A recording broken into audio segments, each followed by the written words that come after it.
Good Morning Business. Le débat. La Première ministre l'a annoncé hier, il y aura un projet de loi plein emploi qui sera présenté début juin. Stéphane, alors ce plein emploi, est-ce qu'il est atteignable seulement ? Alors déjà, il faut savoir ce qu'on entend par plein emploi. Il y a une définition, c'est celle de l'Organisation internationale du travail qui estime qu'en dessous de 5% de taux de chômage, on peut parler de plein emploi. Après, en pratique, on estime qu'il faut toujours adapter cette notion de plein emploi en fonction du pays et surtout en fonction de son économie, de sa spécificité.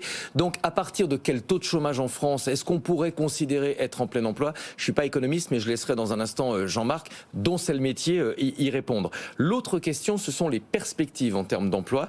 Le discours, la petite musique qu'on entend depuis quelques semaines, c'est que les salaires ont progressé. Alors on s'en félicite puisqu'ils ont progressé globalement au même niveau à peu près que l'inflation. Les entreprises ont encore prévu d'augmenter les salaires cette année. Le problème, c'est que ça va se faire au détriment de l'emploi. Les entreprises ne pourront pas embaucher à tour de bras si les salaires grimpent sur le même rythme que l'an dernier. Donc il y aura forcément un prix à payer. Deux autres risques vont peser aussi sur l'emploi. Le premier, c'est le ralentissement de l'activité économique, ralentissement de la croissance, forcément. Et d'autre part, les gains de productivité. Jean-Marc Daniel nous en parle souvent. C'est important pour l'économie, mais ça a des conséquences évidemment en termes d'emploi. Donc tout ça pèse sur les prévisions. Je vais en prendre une, celle de la Banque de France, qui attend un taux de chômage à 7,7% pour la fin de l'année et à 8,3% pour l'an prochain. Donc, on ne se rapproche pas du plein emploi, mais on aurait plutôt tendance, si les prévisions sont exactes, à s'en éloigner. L'autre débat, c'est la qualité des emplois. Et là-dessus, je pense qu'il y a un véritable débat, c'est-à-dire, est-ce qu'il faut se féliciter d'un taux de chômage qui baisse si les emplois concrets sont les emplois de mauvaise qualité, c'est-à-dire des livreurs à vélo, c'est-à-dire des chauffeurs VTC qui n'ont pas vraiment de couverture sociale dans certaines entreprises. Alors les plus libéraux vous diront que c'est mieux que d'être au chômage. Les plus à gauche vous diront que c'est de l'exploitation, c'est une nouvelle forme d'esclavagisme. Je vous laisse deviner dans quelle catégorie s'est installé Jean-Marc. Un dernier point aussi, c'est important parce que Emmanuel Macron, dans son interview aux Parisiens, a remis cette idée sur la table, c'est-à-dire d'une restriction encore des conditions d'allocation chômage si on passait à la barre des 6%. Donc c'est pas juste un indicateur intéressant le plein emploi, mais pour le gouvernement, il y aura encore un serrage de ceinture, si vous me pardonnez cette expression qui n'est pas française, si le taux de chômage descendait en dessous de 6%. Alors, Jean-Marc, est-ce que cet objectif déjà de plein emploi est réaliste ? Alors ça dépend effectivement, comme l'a dit Stéphane, à quel niveau on le situe. Quand on regarde un peu depuis une cinquantaine d'années, on s'aperçoit qu'en 1975, le taux de chômage était de 3%. Et donc là maintenant on est à 7%, donc on pourrait revenir à la situation de 1975.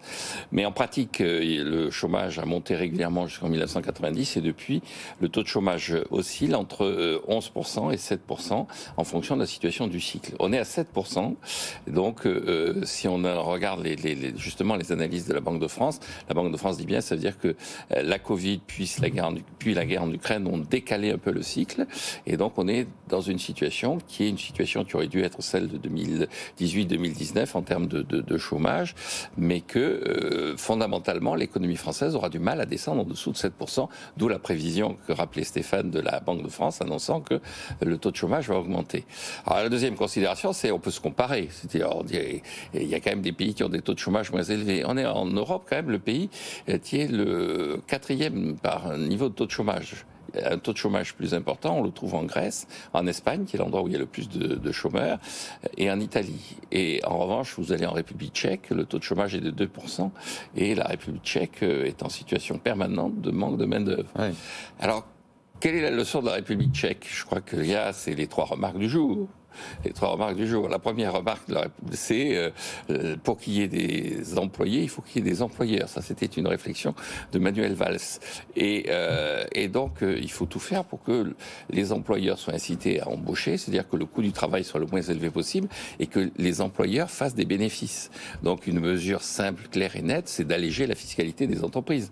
On le dit, mais il faut le faire. C'est-à-dire que ces histoires d'impôts de production deviennent une espèce de discours d'arlésienne. C'est-à-dire, on en parle et puis on ne voit jamais la réduction. Donc il faut la mettre en œuvre.